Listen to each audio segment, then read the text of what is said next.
irmãos, o Cristo que oferece a si mesmo, Ele que é o vinho, a uva esmagada, servida na cruz.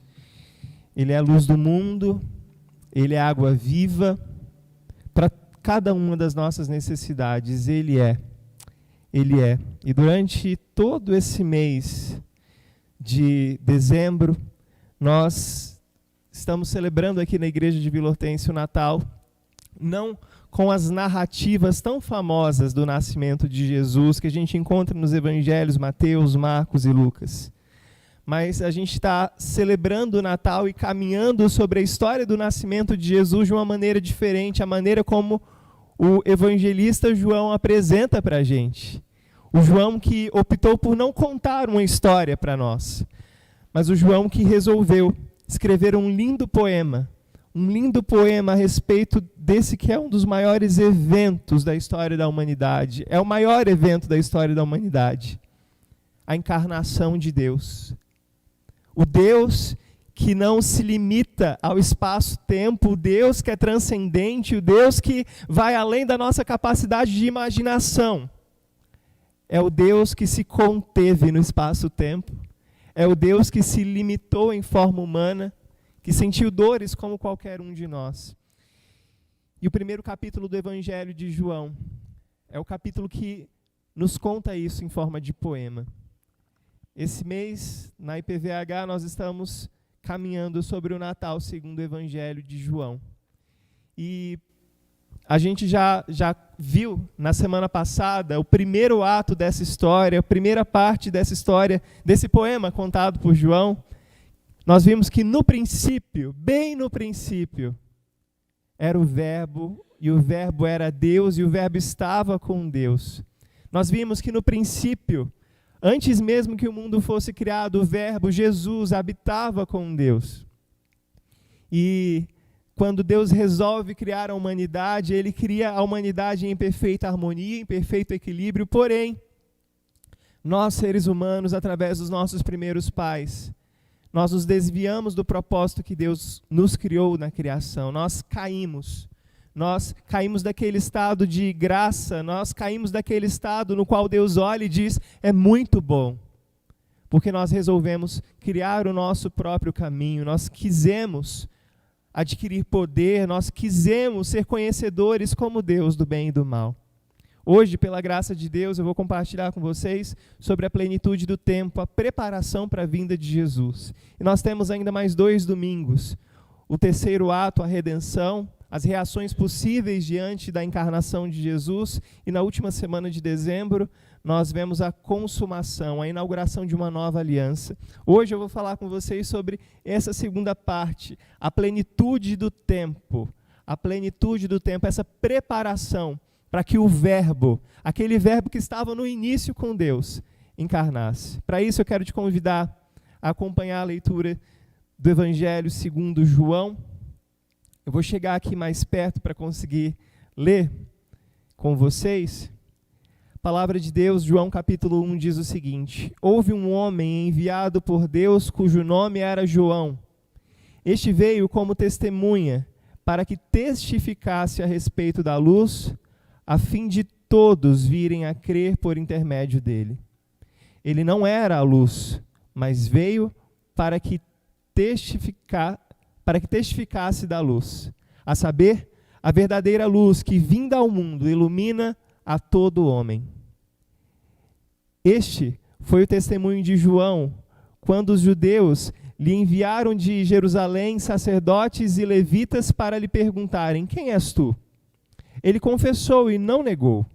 Confessou, eu não sou o Cristo. Então lhe perguntaram, quem és? És tu Elias? Ele disse, não sou. És tu o profeta? Respondeu, não. Disseram-lhe, pois, declara-nos quem és, para que demos resposta àqueles que nos enviaram, que dizes a respeito de ti mesmo? Então ele respondeu, eu sou a voz do que clama no deserto, endireitai o caminho do Senhor, como disse o profeta Isaías.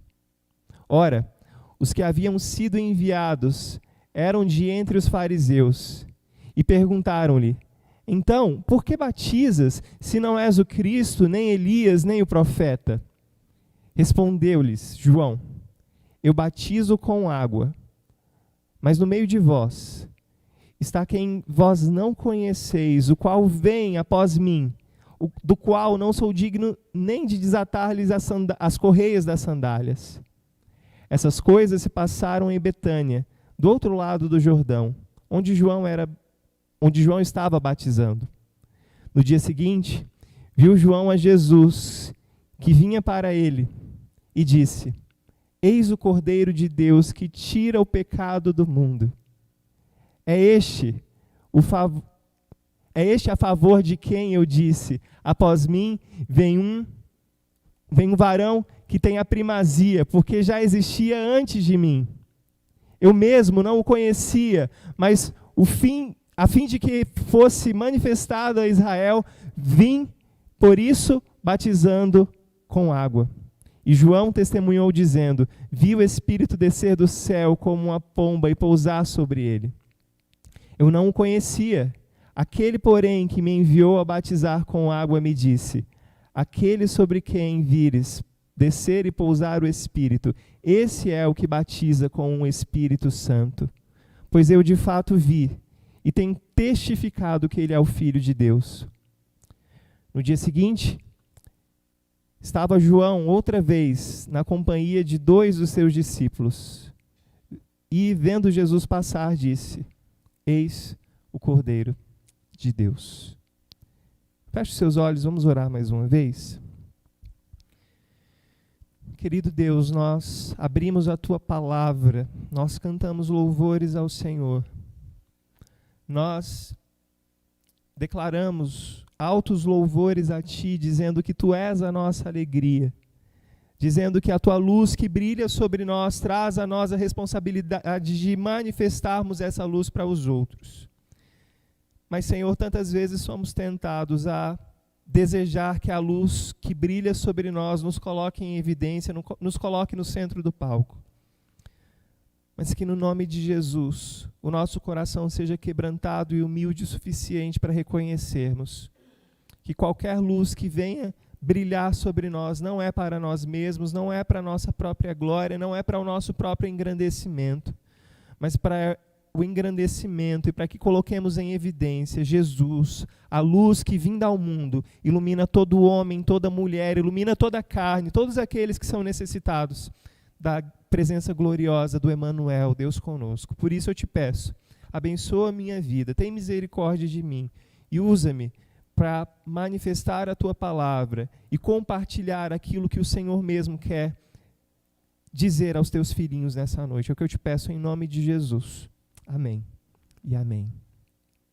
Irmãos, vendo essa narrativa de João sobre a luz que vem ao mundo num tempo de densas trevas, eu me lembro de um hábito que eu tinha que durou por muito tempo na minha adolescência. Os irmãos sabem que eu cresci no extremo sul da Bahia, uma região muito gostosa, cheia de praias muito bonitas, e todo verão, eu e a minha família, a gente costumava ir até a praia, meus primos, meu irmão, e a gente ficava algum tempo lá. Mas todos os anos era comum que a gente passasse a noite de virada de ano na igreja. E foi assim por muitos anos na minha vida. E no meu último ano na minha cidade natal, que é uma cidade que não tem praia, uma prima muito querida que faz aniversário no dia 1º de janeiro, ela falou: Tássio, é o seu último ano junto com a gente, eu queria muito que você não passasse na igreja a sua última virada de ano aqui, eu queria que você passasse comigo para a gente celebrar o nosso aniversário. E aquele ano eu abri uma exceção e a gente comemorou no dia 31 de dezembro a festa dela, a gente fez antecipado, porque o aniversário dela é dia 1º de janeiro, e pouquíssimo tempo antes da virada do ano, a gente correu para a praia porque a gente foi ver a queima de fogos. E ali a gente, com todos os primos, ficamos sentados, batendo papo, conversando. E quando a gente viu, já era 4h30 da manhã. A gente falou: o sol vai nascer daqui a pouco. E aquela foi a primeira vez que eu acordei cedo, ou nem dormi no caso, né, nesse dia, mas para ver o sol nascer na beira da praia. Embora eu tivesse passado anos da minha vida indo para a praia, eu nunca tinha visto o sol nascer na beira da praia. E a cena que eu vi, meus irmãos, foi essa que eu registrei aqui nessa foto. Você vai ver apenas a minha silhueta, uma silhueta vários quilos mais magro. Eu conhecia a Bia já, mas a gente não namorava, a gente ia começar a namorar dali há um ano e pouco, então eu era bem mais magro. Mas essa imagem do sol nascendo, isso meia hora depois que os primeiros raios tinham despontado no horizonte. Foi uma cena que marcou meu coração e que eu guardo até hoje comigo e registrei em foto. Mas, Tassi, por que você está falando isso? Você está contando essa história de praia, de sol, você está matando todo mundo de inveja aqui. Porque algo muito curioso que eu vi nessa noite e madrugada, é que pouco antes desse lindo sol nascer, na beira da praia, tinha uma estrelinha muito pequena, no horizonte, na mesma direção onde o sol nasce, no mesmo caminho por onde o sol ia fazer para nascer e subir ao céu. E pesquisando, eu fui ver que aquela estrela não era, na verdade, uma estrela, era o planeta Vênus, que pouco antes do sol nascer, ela abre caminho e anuncia de que o sol está vindo. Quando eu vejo João falando a respeito de um que não era a luz do mundo, mas que testificava a respeito da luz, eu me lembro desse planetinha que eu vi nessa noite, que chamou muito a minha atenção. O planeta que anuncia que algo maior, que a luz maior, que um astro maior está por vir, um astro maior está vindo. E quando a gente olha na Bíblia, ao longo de toda a história das Escrituras, a gente pode ver que essa questão de luz e trevas é algo recorrente. Se você for ver em Gênesis capítulo 1, versículos 3 e 5, diz que Deus disse lá no princípio, haja luz e houve luz. E Deus chamou a luz dia e as trevas ele chamou noite. E olha só que bonito, houve tarde, houve manhã no primeiro dia. Houve luz quando Deus disse, haja luz. Mas logo depois a gente vê em João que a verdadeira luz que vinda ao mundo, ilumina a todo homem, é Jesus. Ele compara a vinda de Jesus àquele mundo que antes estava sem forma, estava vazio, e a primeira coisa, a primeira palavra de Deus, o primeiro ato criador de Deus, no mundo que jazia em caos, era criar luz, era trazer luz para um mundo em caos. E aqui em João, o cenário era bem parecido. Antes que Deus dissesse mais uma vez, haja luz, e que a verdadeira luz que ilumina todo homem viesse, o mundo jazia em absoluto caos. Mas em Gênesis 3 a gente vê que depois que Deus coloca ordem ao caos, o ser humano novamente traz esse caos de volta, traz a escuridão de volta. E a gente vê em Gênesis 3, versículo 8, quando ouviram a voz do Senhor, Adão e Eva, depois de terem comido do fruto do bem, do conhecimento do bem e do mal, eles ouviram a voz do Senhor que andava no jardim, em que momento do dia? Na viração do dia. Olha só, sutilmente Gênesis trazendo mais uma vez a metáfora de dia, noite, luz e trevas. Na viração do dia Deus estava vindo, porém o coração do homem estava em trevas, porque eles se esconderam da presença do Senhor Deus, o homem e a sua mulher, por entre as árvores do jardim. Eles sabiam que existia trevas dentro do coração deles, eles sabiam que haviam caído.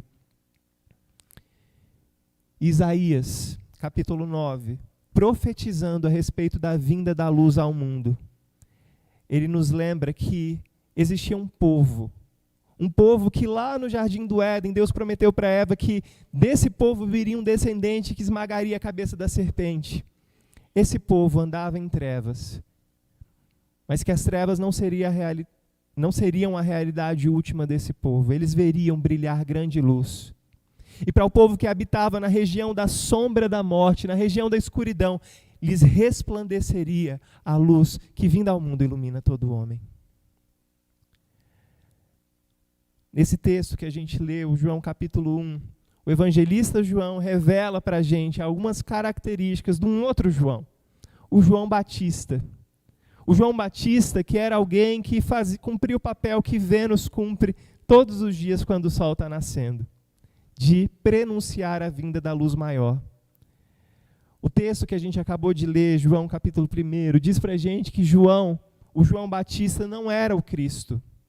Olha só o que o os versículos 19 e 20 dizem, quando ele é perguntado pelos escribas, pelos fariseus, que são enviados pelos sacerdotes, para perguntar quem é esse homem que está gerando uma confusão nos desertos de Betânia? Quem é esse homem que está gerando um movimento e as pessoas estão deixando de vir para o templo para poder ir para esse deserto para ouvir essa mensagem dele? Quem és tu? E aí o João, ele confessa e não nega. Ele diz, eu não sou o Cristo. Mas além de não ser o Cristo, o João Batista também não era Elias. Eles perguntam, quem és tu? És tu Elias? Ele disse, não sou, eu não sou Elias. Mas você é quem então? Você é o profeta? E aqui o profeta, essa palavra no hebraico é muito carregada de sentido, porque existiam vários profetas na história do povo de Deus, mas dizer que era o profeta, era um profeta prometido em Malaquias, aquele que viria, que colocaria todas as coisas no lugar, que colocaria a casa em ordem para que o rei de Deus viesse e executasse o juízo de tal forma que todos os inimigos e opressores do povo de Deus iriam ser aniquilados. E a expectativa naquele tempo dos judeus era grande de que o profeta viesse. E eles perguntaram, você, João, é o profeta? Ele disse, não sou. Eu não sou o Cristo, o ungido, eu não sou o rei que viria. Eu não sou Elias, que quando viesse ia colocar as coisas no lugar. Mas eu também não sou o profeta. Mas, acima de tudo, João Batista não era a luz. Ele declara... Acho que tive problema aqui. Ele declara que ele não é a luz.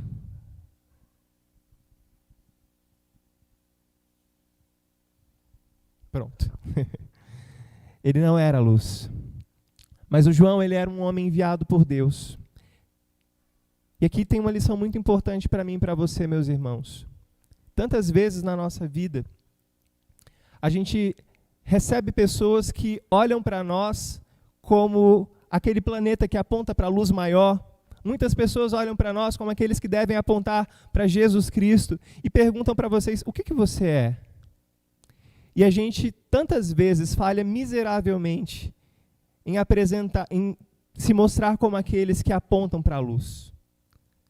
Às vezes a gente quer apontar a nós mesmos como sendo luz e por isso muitos de nós acabam errando no nosso dia a dia, porque tantos pais, ao quererem ser modelo para os seus filhos, acabam se tornando o único modelo. E quando falham, os filhos não têm estrutura suficiente para reconhecer que os seus pais cristãos estavam tentando apontar para a luz e não tentando ser o único referencial, não tentando ser a luz.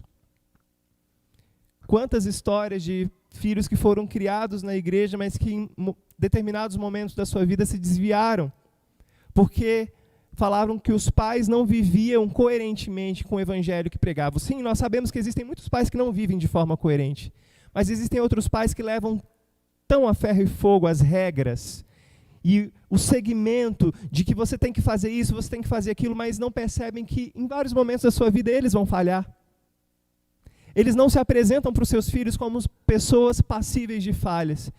E na primeira falha desses pais, os filhos acabam se desviando. A gente pode aplicar isso para outras questões também. Quantas igrejas, os líderes, os pastores se colocam como bastiões da moral, dos bons costumes, e aí algum escândalo surge e aquele monte de gente acaba se desviando porque achava que aquele pastor era a luz, e não alguém que apontava para a luz, não apenas alguém que tinha suas fraquezas, tinha suas falhas. Isso traz para a gente uma grande responsabilidade. Para quem nós temos apontado? Temos apontado para nós mesmos? Ou temos apontado para aquele que é a luz? O texto continua nos revelando algumas coisas sobre João. João não era a luz, mas ele era alguém enviado por Deus. Houve um homem enviado por Deus, o nome dele era João. E esse João, enviado por Deus, ele veio como testemunha a respeito da luz.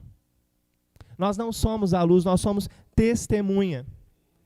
Quando algum fato policial acontece, geralmente a viatura chega e a polícia vai procurar as vítimas, a vítima e o agressor, ou as duas pessoas envolvidas ali, as duas partes envolvidas, mas ela vai procurar ouvir também o depoimento de testemunhas.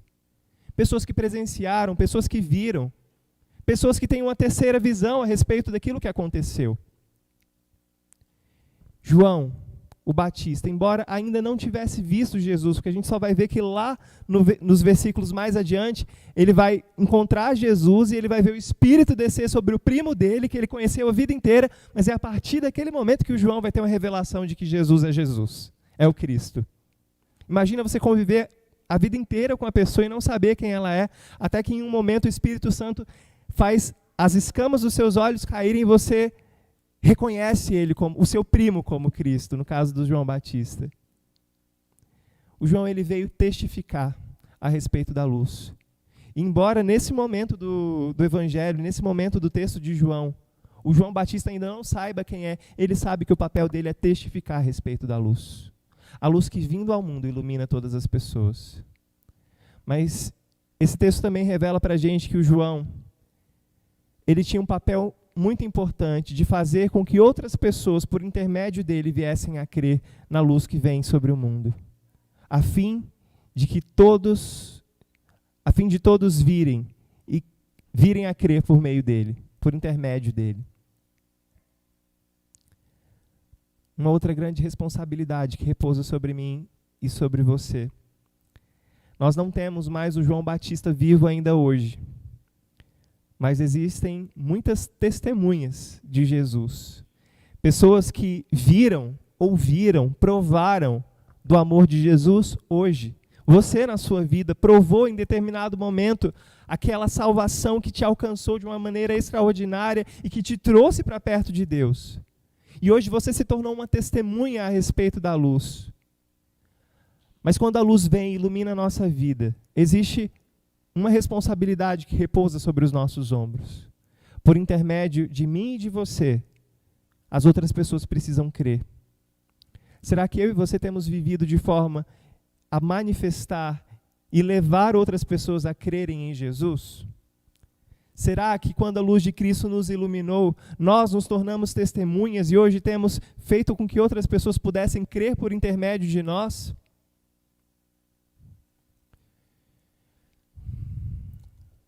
Além do que o texto diz a respeito do João Batista, do que o João evangelista diz a respeito do João Batista, o próprio João diz algumas coisas a respeito dele. Vamos ler juntos o que o João Batista diz? Na verdade, o que os sacerdotes, fariseus, escribas disseram para ele e depois o que ele responde. Vamos lá? Disseram-lhe, pois, declara-nos quem és, para que demos resposta àqueles que nos enviaram. Que dizes a respeito de ti mesmo? Então ele respondeu, eu sou a voz do que clama no deserto, endireitai o caminho do Senhor, como disse o profeta Isaías. Eu sou a voz do que clama no deserto. Eu sou aquele que vem ao lugar de densas trevas. Eu sou aquele que vem ao deserto, ao lugar onde os chacais habitam, onde os bichos que as pessoas têm pavor habitam. Eu sou aquela pessoa que anda no deserto, onde bandidos, onde assaltantes caminham. Eu sou aquele que vem ao deserto dessa terra, preparar o caminho do Senhor. Como Isaías disse, eu vim preparar vereda plana no meio do deserto, para que a luz possa vir e brilhar. E o João ele se apresenta como a voz que clama no deserto, não como uma figura única na história, mas ele se apresenta como a última das figuras de uma série de figuras que vieram antes dele. No começo da história, a gente vai ver que o ofício sacerdotal estabelecido em Israel era algo que apontava, que prepararia caminho, que traria a esperança para Israel de um futuro sumo sacerdote que de uma vez por todas ofereceria um sacrifício que seria cabal e seria o último sacrifício pelo pecado da humanidade. João se reconhecia dentro dessa tradição de sumos sacerdotes que apontavam para um sumo sacerdote que viria. Mas o João se reconhecia também como um preparador de caminho. Ele, embora não fosse rei, mas ele sabia que os reis da história de Israel também apontavam para um rei que viria e dominaria sobre todos os reinos dessa terra e subjugaria todos os reinos dessa terra e reinaria sobre a humanidade com graça, com justiça, com verdade. Os sacerdotes eram preparadores de caminho, os reis da história de Israel eram preparadores de caminho. Os profetas, e aqui a gente tem a figura do profeta Isaías, que falou tanto a respeito da vinda desse Messias. Os profetas eram preparadores de caminho. E o João Batista está dizendo aqui, eu sou a voz que clama no deserto, assim como os sacerdotes na sua função declaravam que o Senhor viria. Assim como os reis representavam de uma forma meio torta, porque eles não eram perfeitos. A gente conhece que Davi, o rei segundo o coração de Deus, falhou na sua vida. Os reis deveriam espelhar o reino e o governo do Senhor, mas virá um rei que reinará com retidão, justiça e verdade. Os profetas disseram a respeito de algo que eles não viram, algo que eles não contemplaram. Mas eu sou a voz que se junta a todas essas outras vozes antes de mim e que prepara o caminho para o Senhor. Eu sou a voz que prepara o caminho para o Senhor. O que é ser uma voz que clama no deserto? Ser uma voz que clama no deserto é preparar caminho anunciando o batismo para a remissão de pecados. O Evangelho de João não conta isso para a gente, mas se a gente for para Mateus, Marcos, Lucas, a mensagem de João Batista era uma apenas. O machado está posto à raiz, arrependam-se e sejam batizados para que os pecados de vocês sejam perdoados. O nosso papel como preparadores de caminho do Senhor, o nosso papel como vozes no deserto, é pregarmos para as pessoas ao nosso redor, arrependam-se porque o reino de Deus está próximo. Essa mensagem de arrependimento nos leva ao que o pastor Binho pregou na semana passada. Nós fomos criados em perfeita harmonia com o nosso Criador, porém o pecado, a queda, manchou aquilo que era puro. Somos convidados hoje, como vozes no deserto, a anunciarmos essa mensagem de arrependimento, mas nós somos convidados também a anunciar o retorno, a volta desse Senhor Jesus. Nós estamos na estação do Advento, e o Advento, esses 4 domingos que antecedem o Natal, esses domingos apontam para o Jesus que um dia no passado veio, mas enchem o nosso coração de esperança para que esperemos o Jesus que virá, e que virá em breve, que retornará em breve e nos levará para si. A mensagem de João é a mensagem que anuncia a chegada de Jesus, e aqui no começo do Novo Testamento ele anunciava o Jesus que viria pela primeira vez. Hoje nós anunciamos o Jesus que virá e que dominará, governará sobre todos os reinos desse mundo. Mas deixa eu te contar qual era o contexto de João. O povo de Israel vivia oprimido pelo Império Romano, o maior império que já havia existido até o momento. O povo vivia oprimido pelo Tarcão romano, pelos diversos imperadores, pelo César, que era o imperador da época, e por Herodes, que era o rei daquela região, colocado por César ali, um rei estrangeiro que oprimia, que cobrava altos impostos. Soldados andando pelos lugares que antes só judeus eram autorizados a andar, como o templo, por exemplo. E várias revoltas aconteciam na tentativa de se libertarem politicamente do poder do Império Romano. Porém, todas as tentativas de libertadores e messias políticos fracassaram. Até que João vem com a mensagem da vinda do Senhor, do rei, que não reinaria como os reis dessa terra, que não tentaria usurpar o poder do trono de César, não tentaria depor Herodes do poder, pelo contrário, era um rei que lideraria as nações através do seu amor e do seu serviço. Ser uma voz que clama no deserto é ser um cristão hoje que anuncia a volta do Senhor Jesus, que virá reinar com justiça, com retidão e com equidade. Hoje, ele oferece o reino dele com muito amor. Mas quando ele vier, todos aqueles que não se submeteram ao seu reinado de amor, irão, pela dor, se submeter ao Rei dos Reis e Senhor dos Senhores, que como um leão virá esmagar a antiga serpente que causou todo o mal e toda a destruição nos nossos dias. Mas existe uma terceira forma em que a gente pode se tornar essas vozes que clamam no deserto. Ser uma voz que clama no deserto é apontar para algo além de nós mesmos. E a gente está tão acostumado a olhar nesse círculo restrito do nosso dia a dia. A gente está tão acostumado a olhar nesse ciclo restrito daquilo que a gente faz, do nosso trabalho, das nossas coisas, mas é olhar não para nós mesmos, não olhar o mundo a partir daquilo que eu faço, de como eu vou ser protagonista da minha própria história no mundo, mas ser um preparador de caminho, é ver aquilo que eu faço no mundo como uma partezinha de algo muito maior, que é a obra que Deus está realizando através de muitos servos desse reino, que se dispõem cada um a fazer e cumprir o seu papel, cumprir a sua vocação. Diante disso, meus irmãos, durante essa semana que se inicia, como preparadores de caminho que eu e você somos, o Senhor nos convida a refletirmos e a praticarmos essas duas coisas. Vamos ler juntos? Temos agido como preparadores de caminho? Como vozes no deserto, temos apontado para a esperança da luz do Cristo, que veio brilhar sobre todos os homens?